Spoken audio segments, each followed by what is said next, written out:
I think we can all agree that standardized testing sucks. Hi, my name is Drew Spurlock and I am currently a high school senior with some things to say about my experiences with standardized testing. High-stake testing has created an unhealthy test-taking environment for students and should be limited due to the mental toll it has on test takers and because of the necessary teachings that are needed for success but are not being taught. Standardized testing has shown to create a lot of stress for students and become extremely unhealthy. This type of testing is also different from tests given in a classroom, so in order to do well, techniques and strategies must be taught, and in most cases are not.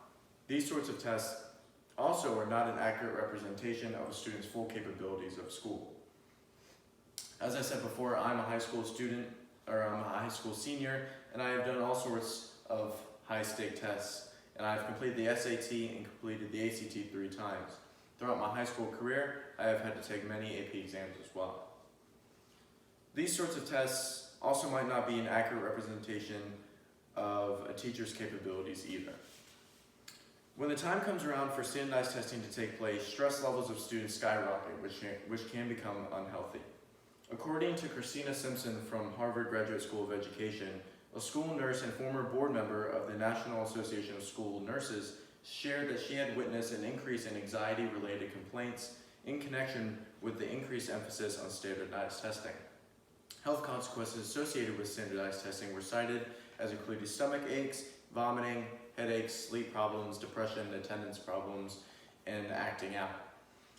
The highest amounts of stress are predominantly seen in students between the grades 3rd and 8th grade, as they experience on average 10 standardized tests a year. These standardized tests are also very different from teacher-made tests or low-stake tests, which require a different method of teaching. A study done by the researchers at the University of Maryland College of Education showed that standardized testing actually decreased instructional quality even in school districts where overall educational quality was high. In districts where overall instructional quality was low, test prep lessons were not significantly lower in quality. They did not, however, raise instructional quality either. So what should we do?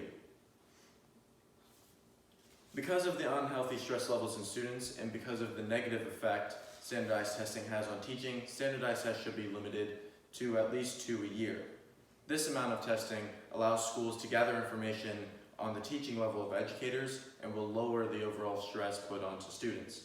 Tests such as the ACT and SAT should also become optional for students in high school to take. This will increase the amount of weight schools put on these test scores, but will also let students moderate how much stress they're willing to take in a school year. High-stakes testing is a problem within our nation's school system. These tests will put too much stress on students and lower the teaching level on general information. By reducing the amount of required standardized testing and making the ACT and SAT optional, it will greatly increase the level of education in our nation. I encourage you to discuss this further within your local school districts and to inspire change. Thank you.